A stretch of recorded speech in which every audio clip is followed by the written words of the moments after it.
I know that parents today are struggling more than ever before. Hitting, biting, punching. They're confused by contradictory advice. It does at times make me feel a failure. Worried that other parents are doing better. I want you to go downstairs. Don't fall, And yet the majority agree it's a tougher job than they ever imagined. But I'm talking to you. Shut up. But if parents don't make changes now, the consequences for their children will be enormous.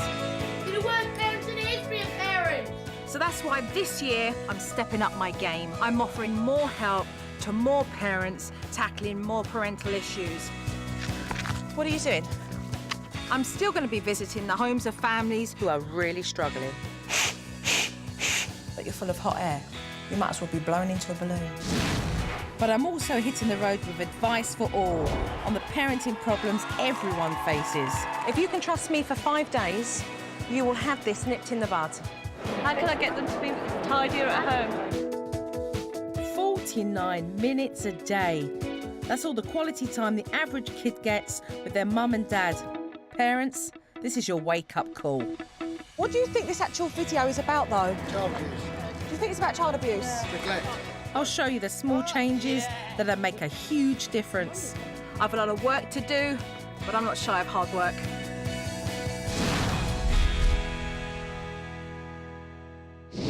This week, Joe Frost meets the unruly brothers who've driven their mum to the end of her tether.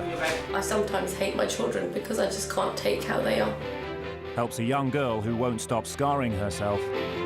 She will keep on until it bleeds and until it's scarred.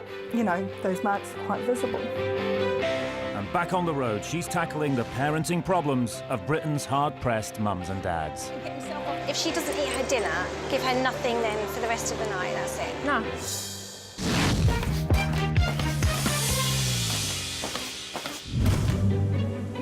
Jo has helped hundreds of parents whose children are out of control. Today, she's coming to the rescue of a mum whose 2 boys are so unruly, she's seriously contemplating sending them to boarding school, overseas.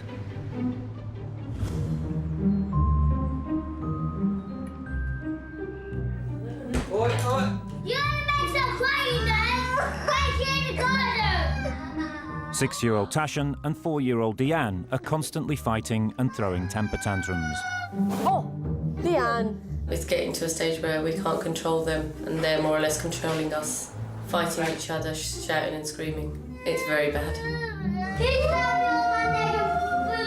What did you do to him? Died on the vacuum. Look at the size of you! Why don't you leave him for a minute, please? Start slamming the doors, they'll start throwing things around, and then 5 minutes later, I'm sorry. But then 10 minutes later, they're back to the same again. They've got all the toys, all the gadgets they want. This is the truck, cars. I mean, there's nothing more we can give, but it's still there, obviously. This is my favourite toy. Tasha, get down from there. Dad Ramesh has been diagnosed with a debilitating disease which affects his joints and organs. To add to his health worries, he recently suffered a stroke. He's not himself. He's very tired, exhausted. Mum Sejal has ended up being responsible for most of the childcare, and the situation has reached boiling point.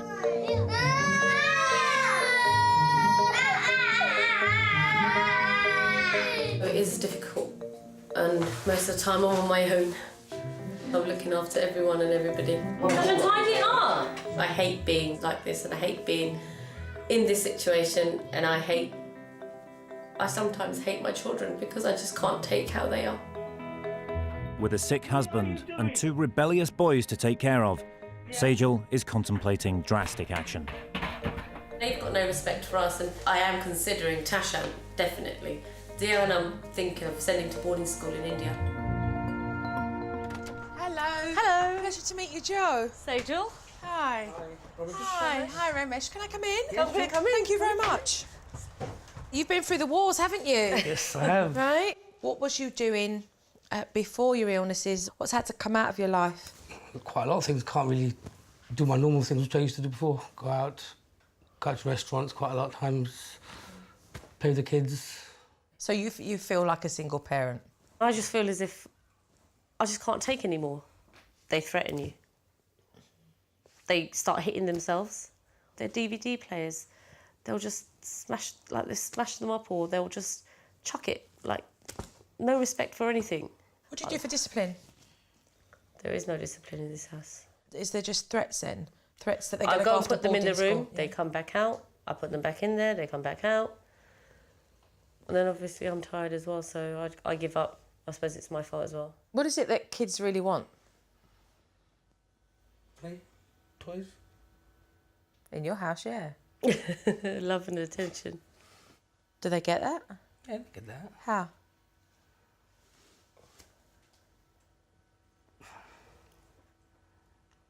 So it's quite interesting if you don't do anything with the kids. Joe's concerned Ramesh and Sejal's disjointed relationship with their boys has led to a complete breakdown in normal family life. You've got to be willing to want to do what's necessary. I am willing to do. I'm willing to do anything it takes. I just can't live this life anymore. I can't live. I just don't want them to have a normal life. Then I want a normal life. Then you've got to change. You've got to change the way you're doing things right now, okay? Because right now you're setting yourself up to fail. I've already failed. No, you haven't. You asked for my help, and I'm here. And I understand your frustration. What else to do? I just... Let me teach you. Try to hit the red thing and slowly. While Joe's been having a heart-to-heart with Mum, Ramesh has stepped in to keep the boys entertained, much to Sejal's surprise. That's the first time I've actually seen him throw a ball with him. The first time I think he's ever shooted a hoop. Sharp. It's just amazing to see them three like that. I've never seen them like that. Because he's making the effort. If Ramesh is capable of spending quality time with the boys, he might also be able to give his wife more support. You're getting seriously frustrated, you're shouting, you're yelling, he's switched off. And guess who is getting the backlash of it all? Your boys. A lot going on really in this house. I mean, you've got a dad who's been diagnosed ill. These kids are not getting any stimulation from their dad at all. And really a mum who's so out of control that she's displaying that, and all it's going to do is just rupture the relationships that she has with her boys.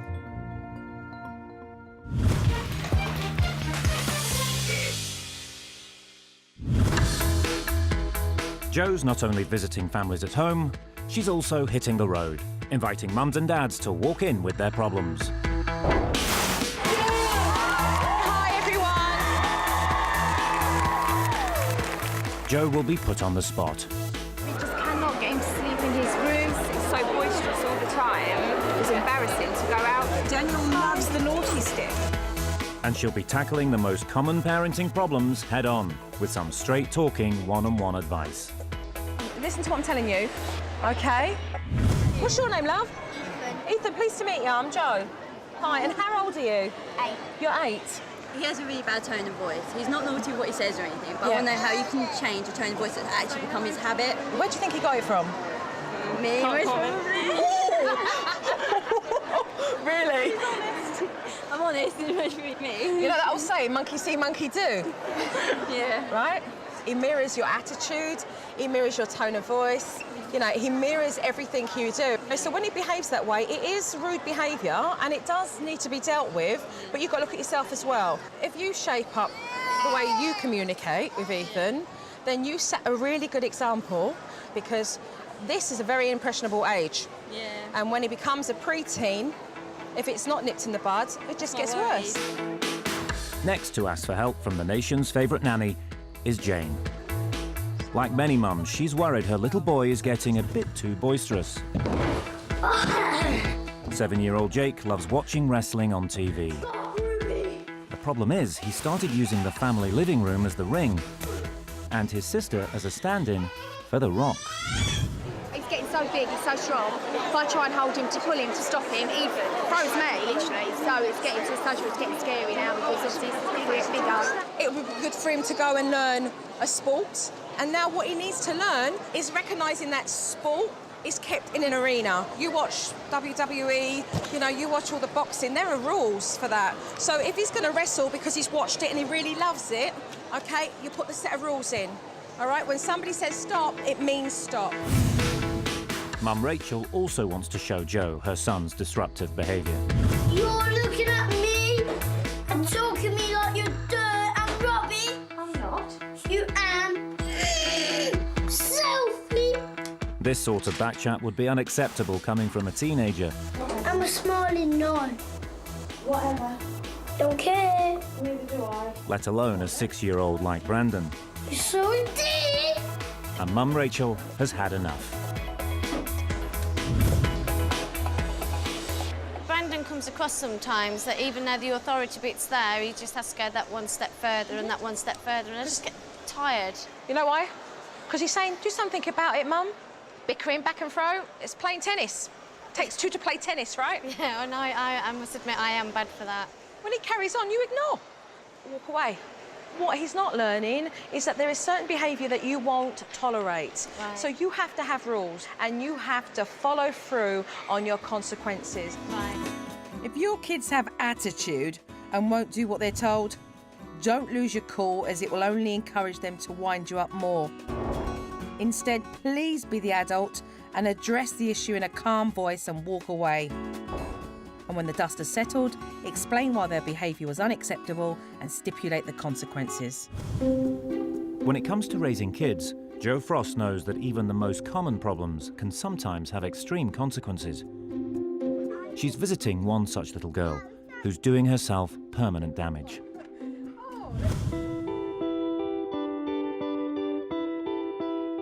Three-year-old Grace has a destructive habit her family are powerless to prevent. The big problem is her thumb sucking. When she sucks her thumb, she rubs at her face as she does it. And she does it exactly as I'm showing you, like that. She will keep on until it bleeds and until it's scarred.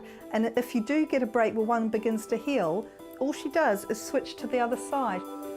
5-year-old Amy and 7-year-old Ella have witnessed their little sister picking her face since she was a year old. She will. No, I don't. She sucked her thumb and bit scratched it. And now spots are coming onto her face. When they're sitting on the sofa or just relaxing, that's when it's at its worst. In the car is another time, isn't it? If In we're the driving car, and yeah. Ready, steady, go, wiggle. The problem is so severe that Grace is already permanently scarred. She's going to be 15 one day and she's going to be looking in the mirror, and she's a pretty little girl. And, you know, those marks are quite visible. We all blame our parents for things, and so, like, why couldn't you stop it, Mummy? You know, wasn't there something else you could have done? Yeah, and she will, I'm sure she will. But I have really been trying. I really have, and that's why I'm really frustrated. I've tried really hard and I don't know what else to do. That might be another approach, someone else with a fresh idea that might be able to do something, have some other idea or some other way of tackling it. Jo is on her way to the family home in East London. She's hoping she can uncover the cause of Grace's harmful habit before her scarring gets worse.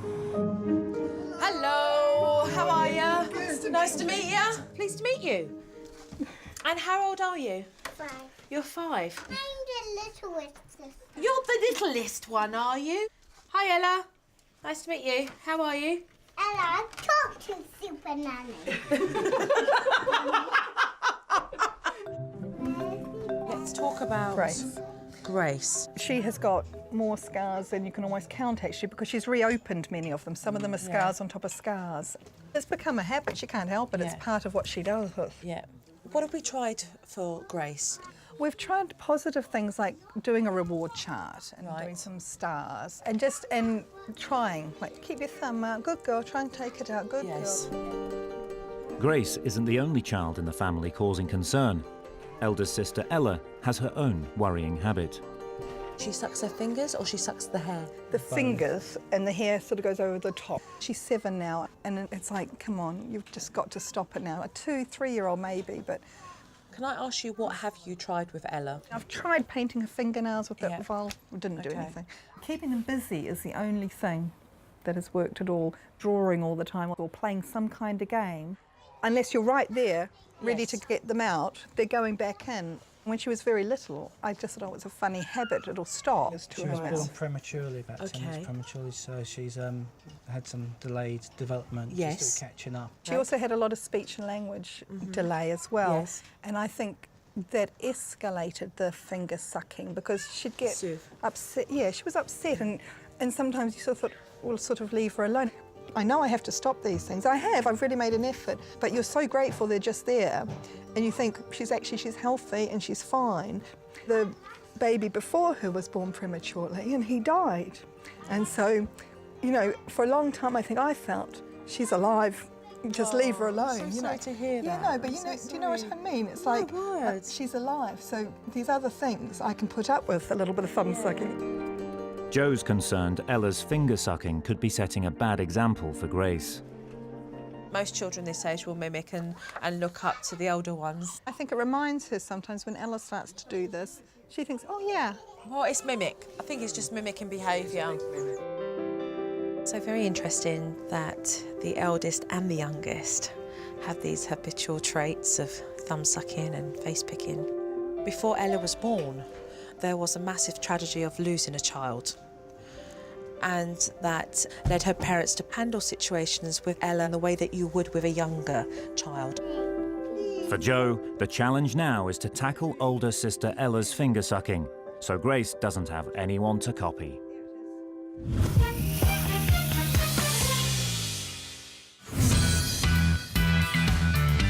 When asked, 76% of mums and dads said they found parenting tougher than they ever imagined. Joe's determined her roadshows will address the issues that affect families across the country. And one question she's often asked is how to make sure children get a good night's sleep. Michael has a lot of night terrors. He's waking up, falling out of the bed, hurting himself. Is there anything I can do? And is he awake or is he asleep?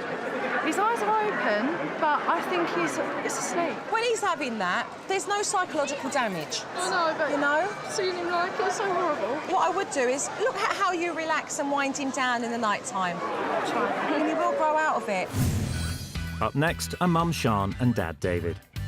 They want Joe's help with 3-year-old son Kieran, who only walks on tiptoe. 5, 6, 7. Doctors have told them if he's not walking normally soon, they might have to put him in casts. If he doesn't want to flatten his feet, he won't, and you can't make him. Kieran is physically capable of putting his heels on the floor. He just usually chooses not to. What I would say is, because I saw here his foot actually going down on the ground, I'd love to see you guys encourage that. But when you actually tell him to put his feet down, he'll put them down. At the moment, I'm constantly nagging. Let's not nag. If you start to nag, you're going to make him stressful. Now, what won't help is if his legs get tired, he gets carried or he gets put in a pram, a stroller. You're going like that. Tell me about that. He's always in a buggy. If I walk, he'll hold my hand for a certain amount of time, and then he'll say his legs are tired and he'll want to be picked up, so he'll jump up and down in front of me, or he'll walk in front of me to trip me up. If you're going to give him an avenue so that he can rest his feet to then go back up onto tippy toe, guess what? Naturally, he's not going to want to put his foot down, is he? Let's make do with no stroller. I believe that if you persevere with it, you'll start to see him just naturally putting his foot down. And when you do see it, say nothing. OK, well, thank you very much. Thank you. I will continue. Thank you. Thank you. No, you can't go in the buggy, darling.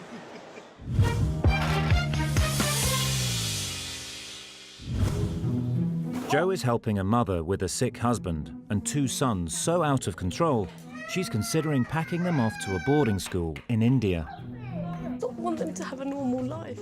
The reality is, these kids have been used to holding out and their parents giving in. All Mum's done is throw them threats. She's beginning to realise that she's made a rod for her own back. It's lunchtime, and as usual, 4-year-old Deanne is playing up. This is why I didn't want you to have the crisps, because I just said to you that we're going to have lunch in a minute. What happened with the crisps? You said that he couldn't have them. And he's got them out the cupboard. Yeah. And then he took them. I took them off him, and he took them back and ran out. Do you mind if I take your bracelet? Can I just take it? No. What, do you understand the point I'm trying to make? Yeah. If you do this, okay, no, you can't have the crisps and you take them back and then he just takes them off you and goes. What does that just teach Deanne? He's just got away with it. That you're full of hot air. What should you have done in that scenario? Taking it back off of him. And said, I told you, no. While the boys are constantly misbehaving, Joe thinks Dad Ramesh also needs to change his ways. I mean, I do spend time with them. It's not that I don't spend time with them. Well, I mean, I'm spending time with you now, but I wouldn't necessarily be spending quality time with you. I need you to think about what are the small little things that you could do that would make a big difference. In a couple of hours, I'd like you to actually present me with a little piece of paper with some of those things. Okay. In the kitchen, Mum is still fighting a losing battle with Deanne. Off. Come on.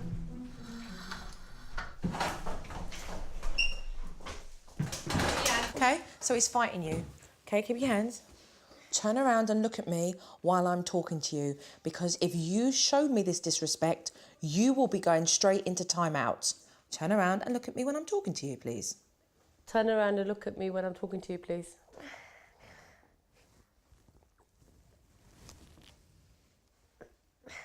Look up at me. Thank you. Thank you. So you take him to the chair. Come. Come sit down.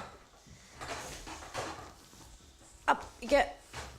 So this is what is going to happen, okay? If he hasn't eaten that sandwich, all right, he's actually going to sit on that sofa dead bored. Joe wants Sejal to learn when she threatens to discipline Deanne, she has to follow it through.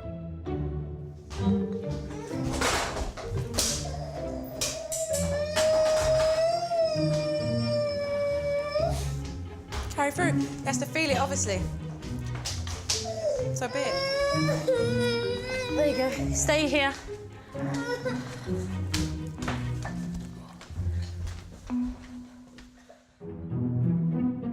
Mum's finally sticking to her guns. Now it's Dad Ramesh's turn to up his game. Okay. His medical condition and recent stroke mean he's not as active as he'd like to be.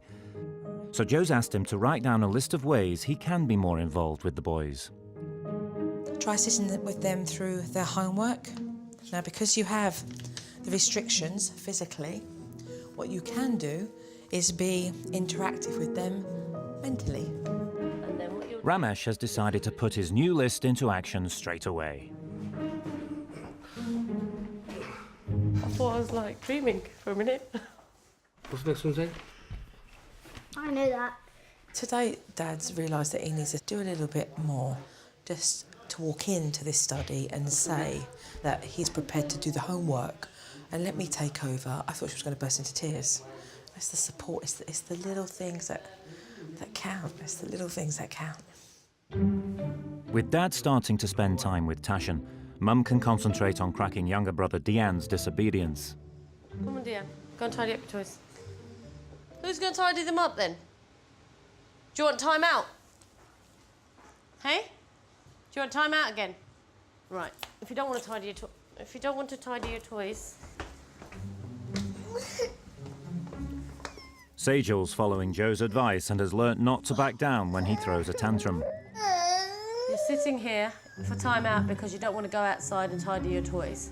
At the front. It seems to be paying off. That's it. Well, you can drive the car and pick up things on the way. Yeah.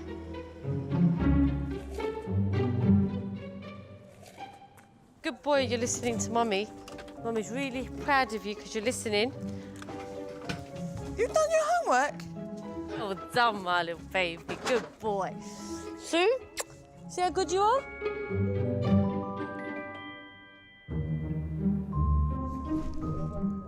Joe's given Sejal and Ramesh the parenting techniques they were desperately lacking. Sleep, all right? How you feeling? Positive. Your face is saying something else, though. You're feeling positive, but you're feeling what? I want it to be positive. Then you make that positive. It's in your hands. Bye-bye. Thank you. Bye-bye. From now on, Mum and Dad will have to try to keep the boys' behaviour under control without Joe's help. 3-year-old Grace is in danger of worsening the scarring on her face by picking at it when she sucks her thumb. want to do some more hula hooping? Jo's convinced she's mimicking 7-year-old Ella's finger sucking. On purpose, I haven't really spoken to Grace and Ella about their habits because I don't want to bring more attention than necessary. This is something that has to be very low-key, it has to be played very subtly, and also we need to make sure that we don't heighten the situation in here so the children become more sensitive and then anxious. Most children have grown out of sucking their fingers or thumbs by the time they reach Ella's age. But as a result of being born prematurely, she's had some developmental issues. Jo wants to make sure her parents aren't overcompensating by mollycoddling her. I would love you both to think about the things that you help her with, that you know if you was just to step back and have a little bit more patience, she would get to the point of doing. So, start from the morning and we'll work our way down. We might need a bigger piece of paper. Does that include getting shoes on? As we started to write that list, it just got longer and longer with the things that she's not doing by herself. She can brush it? She can, but does she? No, not always. Let's add that one on because she can. I mean, these parents do need to be teaching their children life skills. I mean, you know, she needs to be able to learn to do these things for herself. Jo hopes encouraging independence will help Ella kick her finger sucking and, without her older sister to mimic, discourage Grace's face picking. This is things I can do myself. Get up. Yes, so in the morning when we say, come on, get out of bed, you get up by yourself. The sense of achievement is something a child needs to feel. I worked through the adversity. I got frustrated at putting the laces through, but I got there in the end. And that's what you're going to get in each box each day when you've done those things. Behaviour patterns don't change overnight. So in the short term, Jo wants to test a technique for both Grace and Ella that replaces finger sucking and face picking with a less harmful activity. When we're just doodling and we're watching the telly and we're just hanging out, we're going to give them one sponge and a brush. Okay. The sponge will be in one hand, the brush will be in the other. They can hold it, move it, stroke themselves with it, or just play with their face. It's entirely up to them. Now, if there's a resistance, I want you to really stay persistent with them and say, no, this is what we're going to use. Parents Sue and Neil try and keep the girls busy and engaged.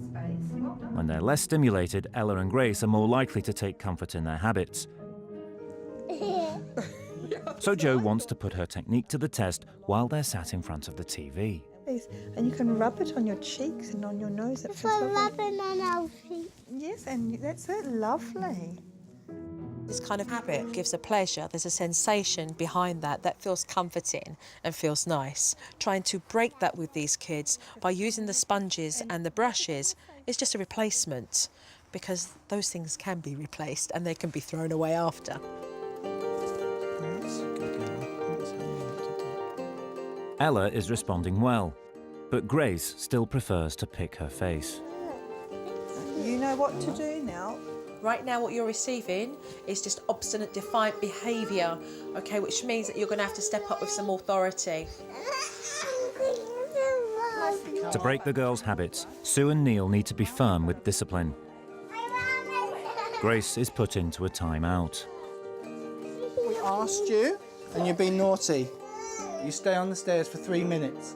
You listen to your dad. You're already doing a fabulous job with all the stuff that you creatively put together. Just need parents that are a little bit tougher, you know, and certainly don't be held to ransom by the temper tantrums, you know. If we do everything that we've been told to do, I think put it all together, the sponges and makeup brushes, I think we're in a good place to crack it at the moment. I think we can stop it, I really do.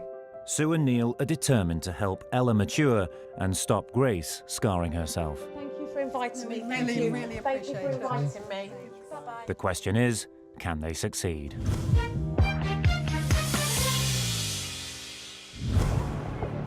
In today's fast-paced world, family time is getting squeezed. To get parents to wake up to the problem, Jo's taken to the streets with a fake charity appeal. These kids are children who need our time as parents. Everybody's guilty of putting the television on to give yourself 10 minutes to do something. Children are missing out. Jo wants to see things change.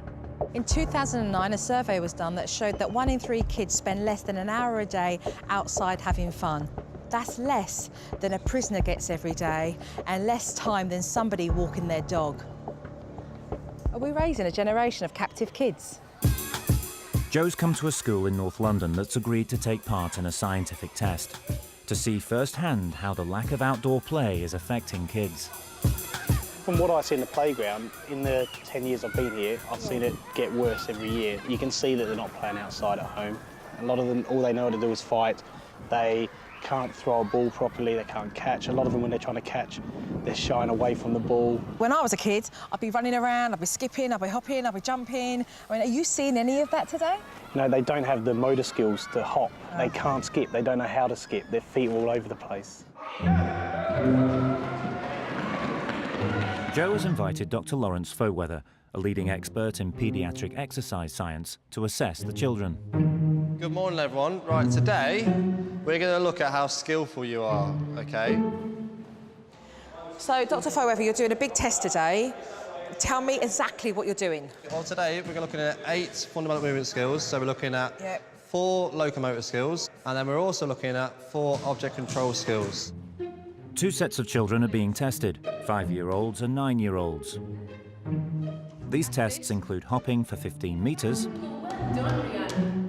sprinting between 2 cones, That's it, Ashanti, go as fast as you can go. Well done. and catching a ball. Children who haven't mastered these skills by 9 are less likely to participate in physical activity as they grow up. As soon as they get older, then, you know, there's more about fear of embarrassment. So, you know, they haven't got the confidence then to participate, so they'll withdraw from participation. That's going to have a knock-on effect in terms of them being less fit, less active, and then more likely to be overweight. So you're saying how active a child is when they're younger leads on to them having a healthier lifestyle as adults? Just as it's important for children to learn the ABCs to read and write, you've got to spend time developing these kind of skills so they can be active in later life. With the kids tested and the data analysed, their parents have gathered to hear the results. Hi, everyone. Hi. First, the 9-year-olds, whose movement skills should be well developed. Hi. Just 23% mastered our skills test, yet in America, half of those kids, well, over half of those kids, 59%, have mastered the skills. Crazy, right? So even in America, where childhood obesity is the highest in the world, more than twice as many 9-year-olds are physically skilled. Across all of our skills tests, just over 7% of our Year 1 children showed the right level of skill. While in the States, nearly a quarter of 5-year-olds passed this skills test. In the same age group at this North London school, the success rate was less than 1 in 10. Shocking, right? But I do want to say to you, the good news is this: we can change those figures. So who wants to come and play? Because we're about to have some fun. Hands up. If the grown-ups could go and stand by the side and the little ones could come and sit down by us, is that OK? So we've got Adam and we've got Jonah here from Active Play, and they're going to be getting the parents and the kids really physical. Yes, good, man. The thing about these games is that not only they're great fun and really simple, they're also helping these children develop their movement skills. Well done. Who can reach the tallest? Who can be the smallest? This session is designed to inspire mums and dads, but there's loads of other ways of getting more active with your kids. Jump and to the side. Try leaving the car behind and do the school run on foot or by bike. The whole family can participate in fun activity challenges, such as sponsored walks or runs. And plan family days out around outdoor activities. A country walk or a day on the beach is usually cheaper than a visit to a theme park. This is what this is all about. It's about being realistic. It's not about saying to parents that you have to go to the extreme. It's about saying, here are the small changes that we can make, and this is the huge impact that we can have. This is what's happening. It's made me laugh and feel good in myself that I can see that. Not just her, but everyone's like it. It's great.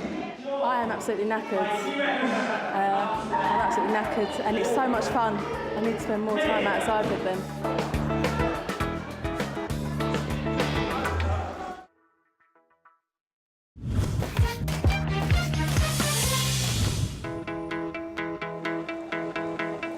Britain's kids aren't just missing out on physical activity, many of them are picking up bad food habits from an early age.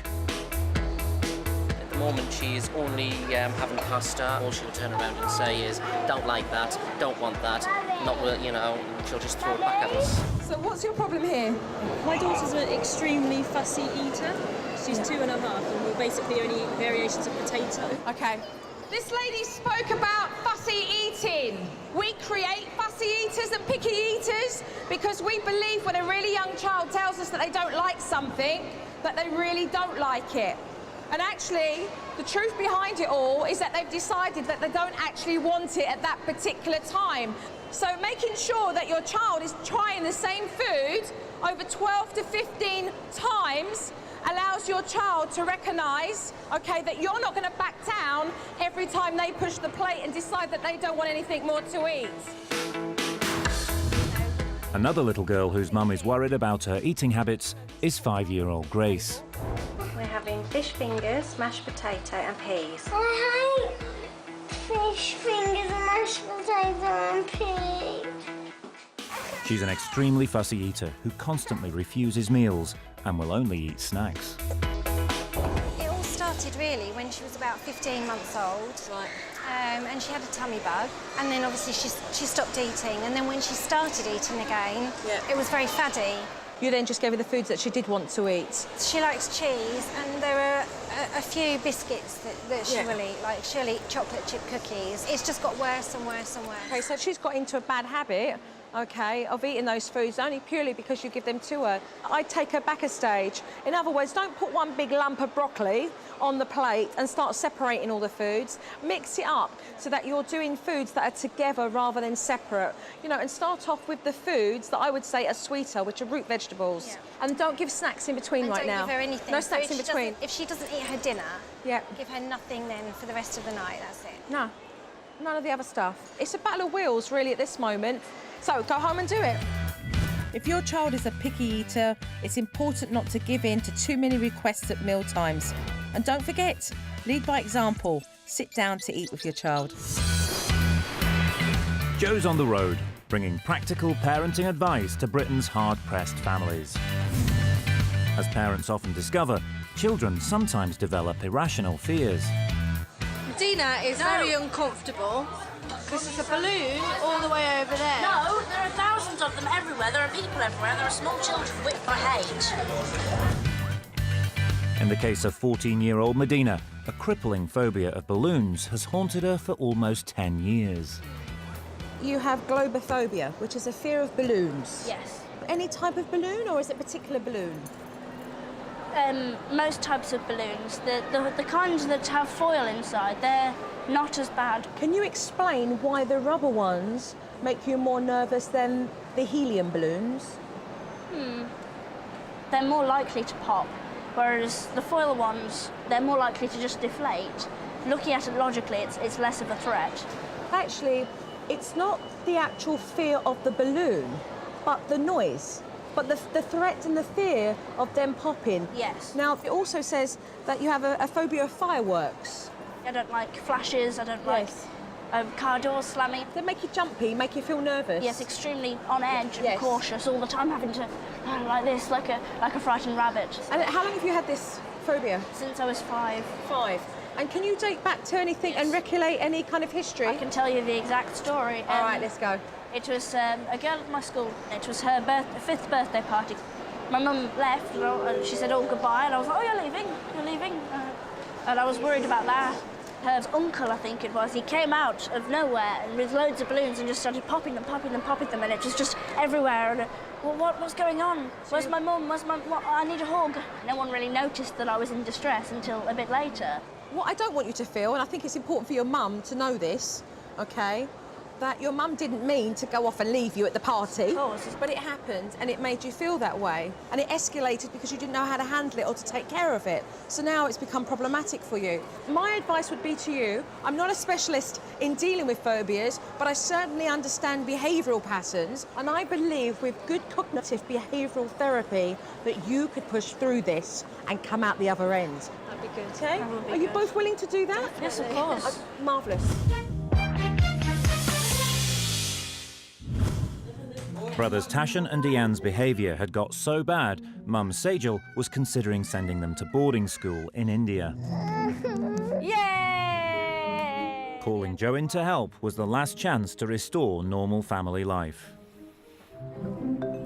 Since Joe left, Sejal and Ramesh have continued to employ the parenting techniques she taught them. Now I'm realising that I'm actually following things through and not just making empty threats. Right, Deanne, come on. Despite his poor health, Ramesh is devoting more time to his sons. The whole family is feeling the benefit. We haven't come out as a family like this to the park for Very long time. a very long time, years. It's lovely, actually. It's just nice and relaxed. Don't need to scream and shout. It's just brilliant.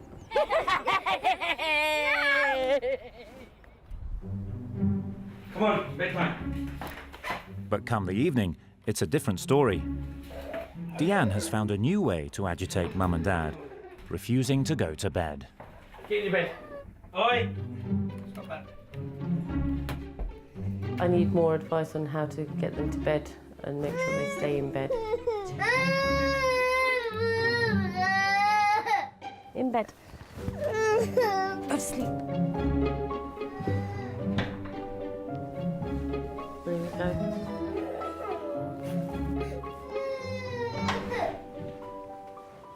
40 minutes of this. Not more.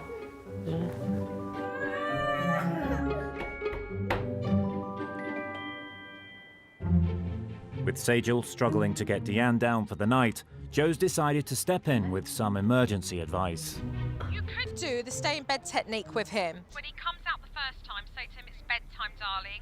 And then literally usher him back upstairs. The second time he comes down, you just state what it is, bedtime. And then the third time he comes downstairs, you would completely ignore him And take him upstairs. Okay.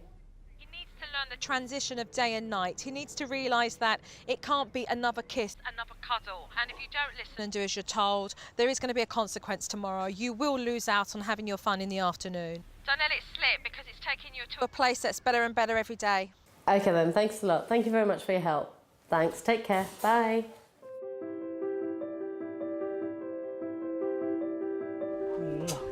Good night.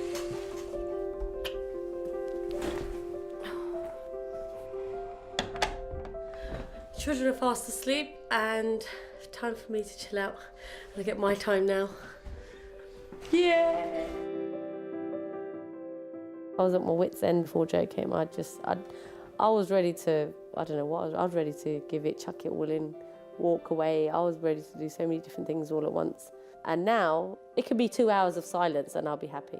I'm glad. You know, it's just brilliant. I think it's just made a world of a difference.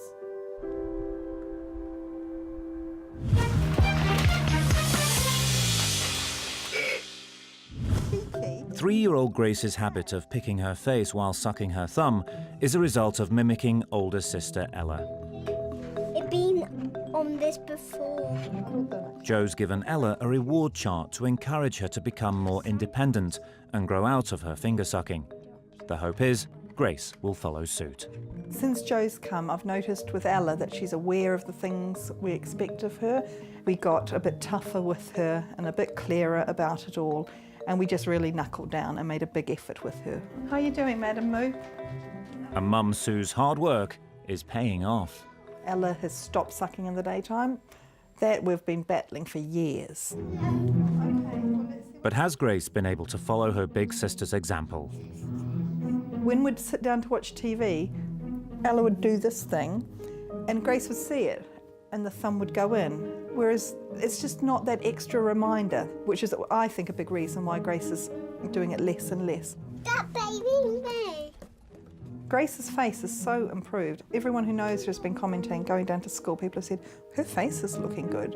Is it wiggling? Is it going to stop soon? She's had an open sore on one cheek or the other. We haven't had a face completely healed in 2 years. Stop. Oh, it's wonderful. It's just a sense of relief. It's like,